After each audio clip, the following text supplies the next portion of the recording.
This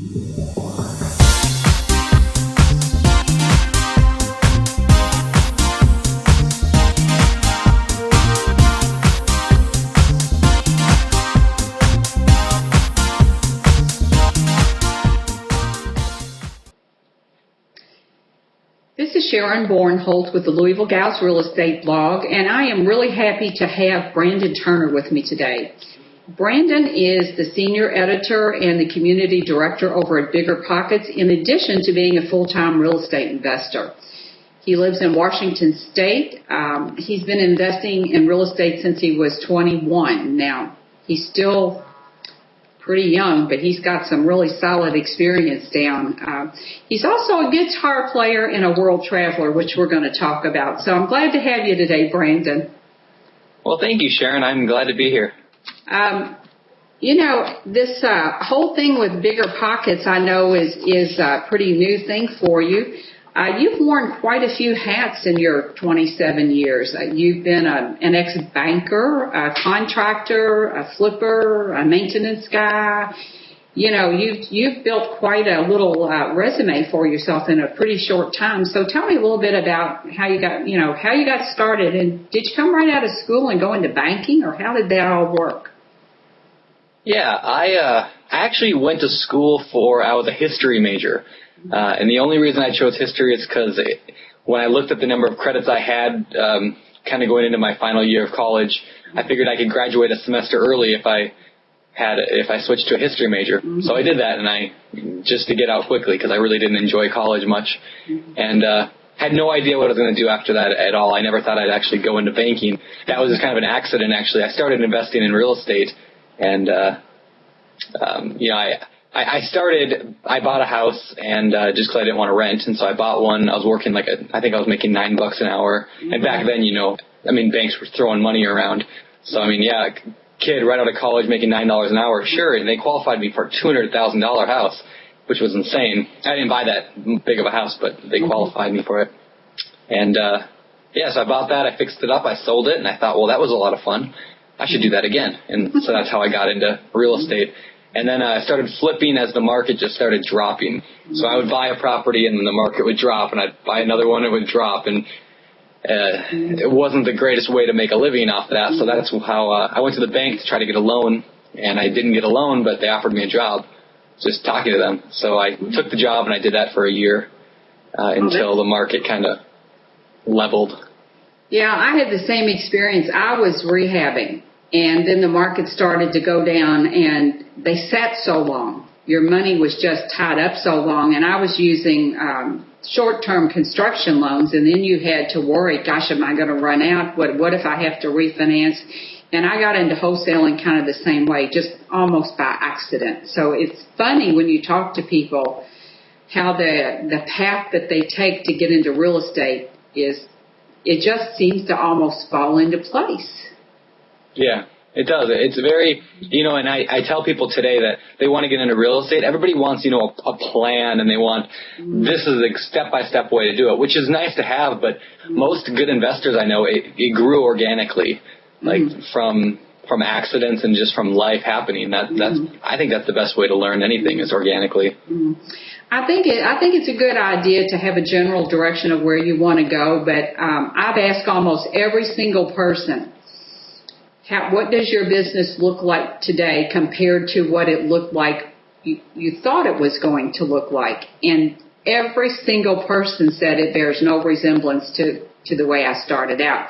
And what they all have said is it's so much bigger and so much better, but I could have never predicted how it was all going to turn out. Yeah, that's very true. I kind of feel the same way. I mean, I had a plan. I had written a plan. I read a book. I think it was, what was it called? The Unofficial Guide to Real Estate Investing. Mm-hmm. And it talked about making a plan. And so I wrote it down. I wrote down exactly what I was going to do for the next 10 years of my life to become a millionaire, is kind of how it was.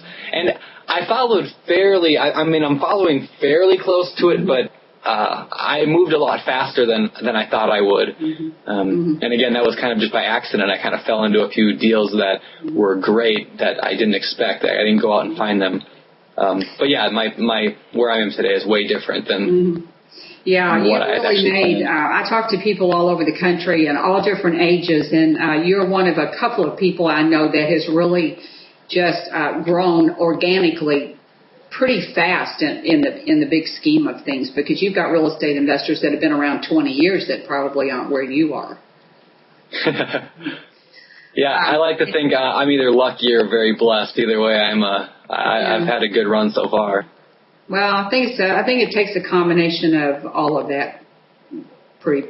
Yeah, I think there's a quote. I don't remember who said it, but the harder I work, the luckier I get. Mm-hmm. Yeah, I've always loved that quote. Yeah, I love that. Yeah. So you began flipping. Those houses, you bought them and you fixed them up and you flipped them. And along the way, though, you began doing some buy and hold and holding on to some of those. Isn't that correct? Correct, yeah. It's because, we tried to sell them. I had one on the market for 6 months, and it just, as the market dropped, we originally paid $40,000 for it, and we put about $50,000 into it. So we had about $90,000 into it. And at the time, we thought we were going to sell it for $150,000. And we were down to $120,000 before I finally pulled it off the market and put a renter in it. And now it cash flows pretty nicely. I got a refinance on it, long-term, fixed rate, low rate. But it would have been obviously nicer to sell that at the time. But now I look back and I'm glad. Now I have a property that does cash flow every month, and I make income every month off it, whether or not it sells or not. So, yeah, so that's how I got into buy and hold, was kind of accidentally when the market forced that. It kind of forced my hand to do that. And that is the story for a lot of people. And I had to learn to kind of look at things a little bit differently in my business. Here, always before, I could depend on finding someone to rehab a house and sell it for, to a retail buyer. Then all of a sudden, they were doing just what you said. They weren't selling. So then my investors that I was selling to, they said, look, we've got a different criteria now. We have to have a plan B, and whatever we buy, we have to know that in that neighborhood, when it's all done, it'll cash flow. So then I had to start looking at everything from two different perspectives. Even, where my marketing came into play, because everybody had a plan A, but maybe they had to have a plan B too. So it changed the way I did business, not only the way like the rehabbers did business. But now I understand you manage dozens of properties now. Is that correct? Yeah, well, we have a bunch of our own that we take care of, and then I do a lot of I'm not a property manager, so like I work for some people that I kind of look after them. I do the maintenance essentially. I'll call up a maintenance guy, have them come over, but they manage it themselves. I just kind of do all the dirty work that they don't like to do. Yeah. And because I have that system set up now with my own property, so it's easy. Just I can call my maintenance guy and say, hey, can you go over and take care of this guy's property? And so I do that for 3 or 4 different friends of mine that are kind of my mentors and fellow investors around here. Yeah. Well, that's a great idea, and it's great another profit center for your business too. It is, yeah. And like I said, one of the guys specifically is like my mentor. We talk a lot about mentors and having people that you can rely on, I guess. And that guy, his name's Kyle. He owns a bunch of property out here, and that was just kind of an organically grown mentor. Who I never like sought that out. It just kind of became a good friendship. And even last night, he called me last night and needed help. He needed help troubleshooting some wiring in a property he bought. So last night I went over there and we worked for an hour and a half on his wiring and stuff and made sure it was all working correctly. And I might bill him for the time, but I probably won't, because, it's just, that's the kind of relationship we have. We'll go out to coffee once a week. He introduces me to, private people. I help him out. He helps me out. It's really a great relationship. And I always encourage people to look for those relationships. Look for people that you can add value. You can help them out. You can go and help them out with wiring for an hour and a half, because, I'm going to get back much more than that hour and a half just from that relationship. I think it was Zig Ziglar that said, if you can help enough people get what they want, you'll always end up, getting what you want. It all comes back to you when you give. It comes back to you in some way, in some fashion. So if I'm understanding you correctly, you came out of school and you worked as a banker for a year, and then you just escaped. You weren't in any you weren't there for a long time. Like some people go, well, I won't even tell you how long. I had my other business, which I'd essentially created a job for myself. But, and then you read the E-Myth one day and you go, well, wait a minute, this isn't right.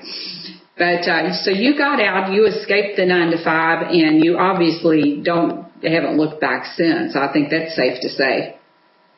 Yeah. Well, the funny part about that is they hired me one day. I was working at the bank, and I really hated it. I mean, every morning I woke up hating going to work, and I just despised it. I was also flipping a house at the same time, so and I was doing all the work on the flip. So it was 9 to 5 working at the bank, and then 5 to midnight working on the flip every day, and that was miserable. So then one day at the bank they said, hey, we need our break room painted, and Brandon, we know you do some work. Do you want to go paint our break room? I thought, well, sure, that'd be a fun day to get paid to go paint a break room. And that day I had so much fun painting that break room, I thought I put in my 2 weeks notice that day and said, I'm going to go be a contractor instead. Yeah, because I thought I liked painting 1,000 times more, and I realized that day. I liked what I was doing there 1,000 times more than trying to help customers open up a checking account and try to sell the latest credit card to them. Right, yeah. You were just a born entrepreneur, and you're lucky you found what you loved. I know you love all things real estate, and I do. It's a passion, and you have to really watch when you go out with people that are non-real estate people, because you tend to just talk about real estate, and you just can't wait to tell them whatever your newest thing is.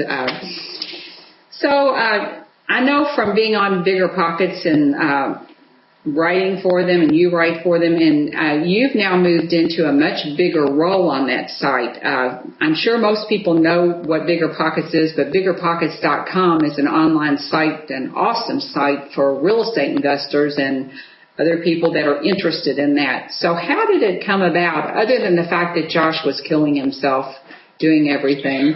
How did you move into that position? And you're great at it, by the way. Oh, thank you.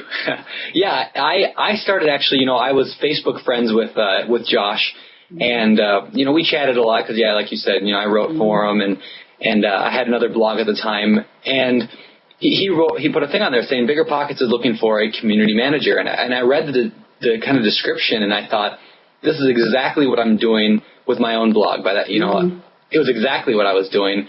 Except for, Bigger Pockets is, probably 1,000 times bigger than my blog was. Yeah, huge. Yeah, it's huge. And so I thought, man, what an opportunity to be able to, and so we started talking about things. I think we probably spent 5 different 1-hour phone calls just before even talking about whether I was good for the job, just getting to know each other better and trying to see if that was something I wanted to do. And he understands that I'm a full-time investor, and so I got to be flexible and, I'm constantly people stop by my house every 10 minutes during the day. I just get a knock on my door. I'm surprised I haven't gotten hit up yet. And, that's just life. And Josh was accommodating to that. And so, so he brought me on board to be able to, continue writing and continue teaching on that side of things, which has been incredible. I've learned more in the last 3 months. I thought I was a pretty good investor, before joining Bigger Pockets, as part of the leadership there. But being able to see the real estate market from the 30,000 foot range or whatever, it's incredible to see how much more I've grown in the past 3 months. Just the more I put into it and the more I'm there, the more I learn and grow, which is great. Yeah, it's a great site. It really doesn't matter what level you're at on Bigger Pockets, which is what in your investing career, which is one of the great things about Bigger Pockets. You can be brand spanking new, and there's a ton of information there. The forums, you can go into the forum and ask any dumb question, which won't be dumb on that forum, and or you can be an advanced investor or anywhere there in between, and there's value. I can't think of a single instance where anyone couldn't find value on that site or find the answer to their problem or to their question. Yeah, it's true. I joined Bigger Pockets, I think, 5, 6, 7 years ago, something, when I was buying that first property, very, very beginning of my career, and I bought that house, I started watching the flipping TV shows, and I remember thinking, wow, this looks like a lot of fun. I should get into flipping houses. And I told my dad, I said, at the time I was going to go to law school, actually, being a history major, you got two choices, go to law school or go be a teacher. So I was going to go to law school. Yeah, so I was going to go to law school. I took the LSAT test. I got all ready for that. I was applying for schools. And that's when I started watching the flipping shows. So I remember telling my dad that I wasn't going to go to law school anymore. I was going to be a real estate investor. And, besides the obvious disappointment there, there was also well, this is what's going to happen, Brandon. He said, this is what's going to happen. The tenants aren't going to pay rent. You're not going to have the money to pay your mortgage. You're going to get foreclosed on, and you're going to live on the street. I mean, it was essentially the message I got. Yeah, so I went on Google and I typed in, or I think it was Dogpile at the time, or whatever the popular search engine was, and I typed in what to do when tenants don't pay. And I stumbled across Bigger Pockets, and I joined, and I asked that question in the forums, and I just started building from there. So, as a complete newbie beginner, Bigger Pockets kind of taught me everything I knew. So it's kind of come full circle back to being able to, teach other people what I know. And I still ask questions all the time. Like I ask, hey, I'm dealing with this issue. I'm not sure what to do with it. So exactly like you said, yeah, it's, whether you're brand new or experienced, it doesn't really matter. Yeah, you never know it all. And about the time you think you've kind of gained expert status in one area, you realize there's still more to learn, and you pick another area usually, so then you get to start all over. Yeah, I've been reading a bunch of your stuff on direct mail lately because I know nothing about direct mail, and I've never done direct mail. I kind of been afraid of it because, I'm like, oh, is it worth the investment? I'm not sure. But yeah, I've been paying a little bit special attention to all the direct mail stuff lately because I want to start doing direct mail, especially with bigger properties. I want to start direct mail towards apartment buildings or multifamilies. Yeah, it's I probably shouldn't even say this, but I've been doing direct mail since before the internet, which I know is a totally foreign concept to somebody your age, but years ago, we did direct mail, and we, when I had a home inspection business, we used to actually drive to the realtor offices. That was your presence. You put out flyers. You got to be known that way. It is 1,000 times easier now with the internet and sites like Bigger Pockets to do that. But, direct mail is still the number one source of leads for me for my niches. Now, I don't think you can just go and just not have a strategy and not have a niche. But it still works. It's amazing because you can find those absentee owners or probates or whatever the niche is. It's a very narrowed down market. Same way with apartment buildings. It's a very narrow selection that you can make. And it's not the same as in the long time ago when you had to do television advertising and hope someone that you wanted to provide your service or product to happen to be on the TV. It still works as good as it did 20 years ago, if not better, for that. So I would encourage you to really do that. And there are some people that are being very successful with direct mail, and coincidentally, they do a lot less as far as the numbers because of the niche they're in. It's an affordable thing to do. So the other thing that kind of intrigues me about you, other than the fact that you play guitar, which I think is cool, is that you love to travel. And I love what you said. I'm going to read this because I'll certainly screw it up. You said, life is vacation, and I just put up with life in between trips. I think that's wonderful, and that is exactly where I would like to be. The difference is you've actually already done it. I mean, you've been to a whole bunch of countries and 48 states.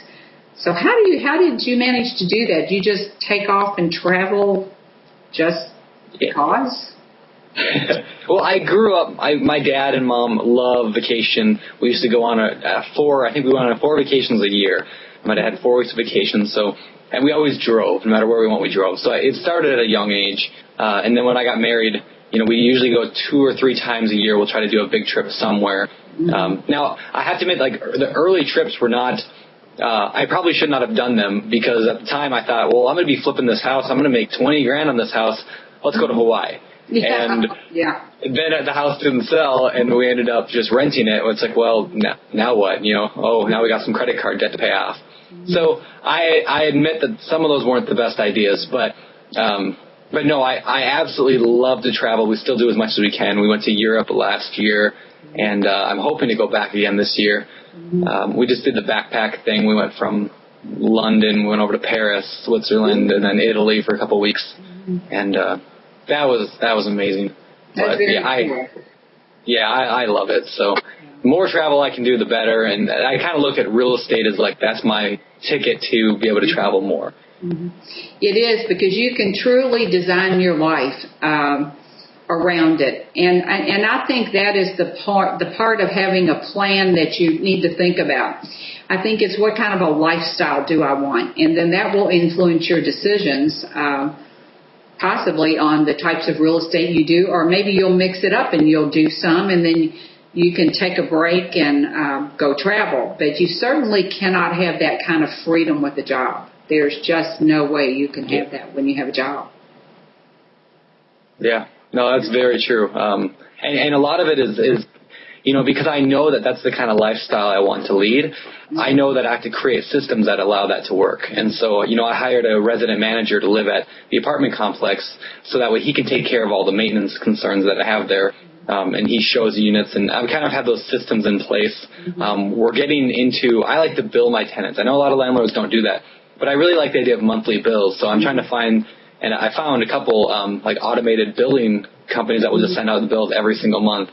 And, I can include late fees on there. So those are the kind of systems I'm trying to set up so I can take a more hands-off approach, which has helped quite a bit. I mean, I used to spend, I don't know, probably 40, 50 hours a week managing my property. Now it's down to 5 or 10, if that, and I get to spend a lot more time trying to find new leads and hanging out on bigger pockets. So it's been working so far. And systems are the key to that, and I can give you a resource for that, too. I have a really good friend that was managing, he probably had 75 properties before he ever hired a part-time girl to come in. And the key was he had developed his systems, and he has a system for everything. His name is Mike Butler, but I can give you some information and tell you how Mike does that. And for the longest time, Mike had 100 properties, and Shirley came in one day a week, and then finally, over time she came in as he grew, into property management and teaching and all of those other facets of his business. But tell everybody, Mike is the master of systems, and that's why he did that. I agree. It's Mike's book, actually. Mike Butler is a landlord and on autopilot. That was the book that, it changed my landlording, like, completely, my system. I would say 90% of my systems are based on things that he mentioned in that book. I recommend that book above almost all other books on real estate out there. It's a great book, and we talked about that a little bit when I interviewed Mike back in the last year sometime. But Mike he set up a thing where it's called tenant tracking, and he's integrated it with QuickBooks, and it's just like magic. But you could, if you know about Mike Butler, you can certainly find information about that. But when Mike started, he was undercover police detective, had a full-time job and a bazillion properties, and you just say, how can one person do that? It's just almost unimaginable, but it's systems. That's the answer. He has a system for everything. So, I know that you have written a book called A Bigger Pockets Guide, How to Rent Your House. And so you're already an author. And I wanted to ask you, do you have plans to maybe write some more things, do some training courses, that sort of thing? Probably, yeah. The book actually came out kind of by accident as well. I was just writing a blog post. I was going to write, 1,000-word blog post, and I just kept going. And before I knew it, I had, I think, 6,000 or 7,000 or 8,000 words in there. And, I thought, I might as well make this into a book that I can put on Amazon to try to, help more people. It's basically all my strategies that I've learned over the years on how to rent a house out, just put into into a book. So, I love writing. I absolutely love it. I would love to just be a writer. Real estate is amazing, but writing is my love. I could write all day long, every day. So, I definitely hope to be writing more books, more guides for bigger pockets. I write, at least 2 or 3 times a week anyway on the blog. So I'm going to start hopefully cranking out more books and more just helpful things to help people out. Mm-hmm. Yeah, I think that's a great idea. And I have found that for just about every real estate investor I know, it's a natural progression to move into that direction, into books and products. And before you know it, you're coaching, and it's pretty hard to be successful and not have the desire to help other people. It just seems to be the people that end up being successful have that trait, and that's what they do. Just kind of like to finish up. I know that we've talked a little bit about kind of having a plan, but changing your plan. What do you see? Do you have a vision, given that you want to travel, you want to write for bigger pockets? Have you thought about, given some thought, I'm sure you have, to what you want your business to look like so that you can have the lifestyle that you want? Yeah. I have a lot, actually. Lately we've been thinking more and more about how I don't think I'll continue to manage my own properties forever. Mm-hmm. I definitely want to take a more passive role in that, and whether that looks more like property management or whether that means more note investing and investing in mortgages or those kind of things, I haven't really decided which way I'm going to go of those two. But I definitely like and everyone goes through that. I think, like, there's stages in the real estate, Yeah, you start out going, doing all the work yourself, and then you kind of graduate to being the manager of the work, and then you kind of graduate to you're being the owner, and then you kind of graduate to being the money. And right. So it's those, 4 stages that every investor kind of goes through. So I feel like I'm kind of graduating from the managing to kind of the owner right now, and maybe from the owner to the money, hopefully sooner rather than later. That's a great blog post, by the way. Oh, thanks. I'm sure there's a lot of people who haven't thought about that. I thought about it in exactly those terms. Well, I really appreciate you coming on today. It helps people so much to hear other people's stories and to have people of all ages and from all backgrounds and from all parts of the country, because I had a fellow tell me one time, he was a minister, and he called me and he said, would you consider doing an interview, because I'm in a very poor city and a very poor parish, and the women in my parish cannot even grasp the fact that it's possible for them to have a business. It's not even something they can think about, because they were raised in a neighborhood where that just didn't happen. But it's not only women. There are a lot of men out there that think, due to my circumstance or my life where it is now, I can't do this. But to actually see someone that has done it and done it successfully is tremendously helpful to those folks. Yeah. So thanks for that, and for telling your story. I think, there's just so much to be learned here from Brandon and from his work and from Bigger Pockets. I encourage everybody to go over to Bigger Pockets, check the site out. Josh Dorkin has done a great job with that site, so I want to be sure and give them a great plug. And I know Brandon works hard over there. So thanks once again, Brandon, and we will have your interview up on my blog, the Louisville Gals Real Estate blog, here in a few days. And if you have any questions for me or for Brandon, will be a spot on there for you to ask those, and we'll see that you get some answers. This is Sharon Vornholt from the Louisville Gals Real Estate blog. Thanks so much for watching. Thanks, Sharon.